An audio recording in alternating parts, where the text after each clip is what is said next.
नमस्कार, आप देख रहे हैं हल्ला बोल टीवी। मैं हूं दीपक शर्मा। हमारे साथ हैं गायत्री परिवार के ज्ञानेश्वर जी। ज्ञानेश्वर जी हमें कुछ बताने वाले हैं गायत्री परिवार की ऋषि माँ भगवती देवी शर्मा के बारे में। क्या बताने वाले हैं, कौन सी बात बताने वाले हैं जिनसे आपके जीवन को बेहतर बनाने में मदद मिलेगी, आपको जीवन जीने का सही तरीका मिलेगा, दुखों से मुक्ति मिलेगी, ये तो ज्ञानेश्वर जी ही बताएंगे। तो क्या ऐसी बात है ज्ञानेश्वर जी जो आप बिहार के, पूरे भारत के दर्शकों के, हमारे हल्ला बोल टीवी के दर्शकों के सामने रखना चाहता है? देखिए, सभी को तो सबसे पहले हम प्रणाम कहेंगे और एक बस तथ्य रखना चाहते हैं दीपक भैया आपके चैनल के माध्यम से। ये हमारी जो पूरे गायत्री परिवार की ऋषि माँ भगवती देवी शर्मा है, तो अगर हमारे बात पे संशयपूर्ण या विश्वासपूर्ण अगर इसको तथ्य माना जाए तो हमारी ऋषि माँ का जन्म स्वाति उत्तम भाई क्षत्रिय, जो कि अभी सूरत में है, उनके रूप में हुआ है। और वो अभी सूरत में है वर्तमान में, और वो इस समय वर्तमान में काफ़ी संघर्षपूर्ण जीवन जी रही हैं। हमारे परिवार के आदरणीय चिन्मय भैया को या प्रणव सर को यदि ठीक लगे तो वो सूरत के गायत्री परिवार के लोगों से इस संबंध में विचार करके उनको यथोचित सम्मान और उनका जगह दे सकते हैं। तो गायत्री परिवार के लोग इस बात को जानते हैं? गायत्री परिवार के ऐसे कोई परिजन शायद ही होंगे जो इस बात को जानते होंगे। कोई नहीं जानते। तो आपको ये बात कैसे पता चली? स्वाति उत्तम भाई क्षत्रिय से हम लगभग 6 से 7 महीने से जुड़े हुए हैं, और इस बात को अगर कोई मानना चाहे तो ठीक है और ना मानना चाहे तो भी ठीक है, इसमें हमें तो ये बात आपको स्वाति उत्तम भाई क्षत्रिय ने बताई जो सूरत में रहते हैं कि उनको ऐसी अनुभूति होती है कि वे पिछले जन्म में भगवती देवी शर्मा थे? ये मेरी और हम दोनों की अनुभूति है।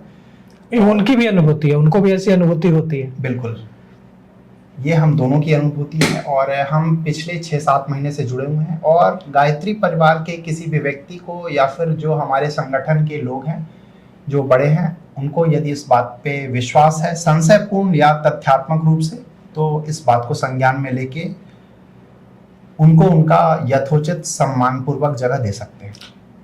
क्या मदद चाहिए उनको? उन्हें कोई मदद नहीं चाहिए, वो बिल्कुल स्वतंत्र हैं और वो बिल्कुल एक स्ट्रॉन्ग इंडिपेंडेंट वुमेन है। उन्हें किसी बात की मदद नहीं चाहिए, लेकिन उनकी की गई तपस्या और उनकी बनाए हुए संगठन का जो ये है वो उन्हें मिलना ही चाहिए, उन्हें ही मिलना चाहिए, क्योंकि वो उनका ही है।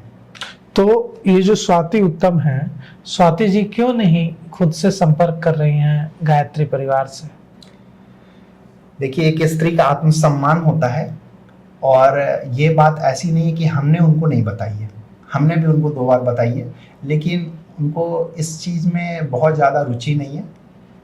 और उनका ऐसा व्यवहार रहा है कि अगर मेरा है भी तो वो पिछले जन्म का है और हमको अब चाहिए नहीं।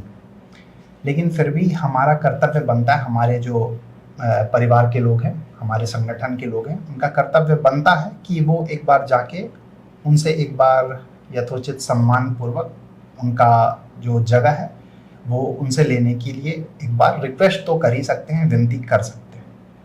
मतलब आप चाहते हैं कि गायत्री परिवार के लोग स्वाति जी से संपर्क करें और उनसे अनुरोध करें कि आप देखिए, अगर हम लोग देखें तो तिब्बत की संस्कृति में ऐसा होता है।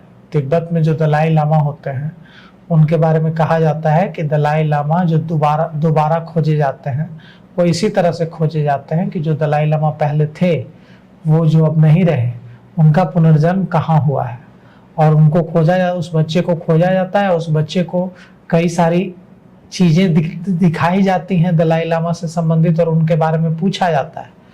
जो बच्चा बता पाता है उसे माना जाता है कि हाँ, ये दलाई लामा बनेंगे। और आप जो कह रहे हैं इस पर बिल्कुल गायत्री परिवार के लोग कितना भरोसा करेंगे, विज्ञान कितना भरोसा करेगा, ये तो हम नहीं जानते। हो सकता है कि गायत्री परिवार के लोग भी भरोसा न करें, विज्ञान तो नहीं ही करेगा, साइंस तो इन चीजों पर यकीन नहीं करता। लेकिन अगर उनका ऐसा भरोसा है, अगर उनका ऐसा विश्वास है, आपका ऐसा विश्वास है, उनके प्रति आस्था है, तो आप खुद भी गायत्री परिवार से बहुत दिनों से जुड़े हुए हैं, आपका परिवार जुड़ा हुआ है, तो ऐसी स्थिति में हम उम्मीद करते हैं कि आप सब गायत्री परिवार से संपर्क करेंगे और इसके लिए पहल करेंगे। जी। तो सुना आपने ज्ञानेश्वर जी को, खुद गायत्री परिवार से ज्ञानेश्वर जी जुड़े हुए हैं और उन्होंने भगवती देवी शर्मा को लेकर जो खुलासे किए हैं उससे बड़ी बहस छिड़ सकती है। आपको क्या लगता है? आप भी अपने विचार कमेंट कर जरूर बताइएगा। तो फिलहाल इस पेशकश में इतना ही। आगे की खबरों के लिए देखते रहिए हल्ला बोल टीवी। शुक्रिया।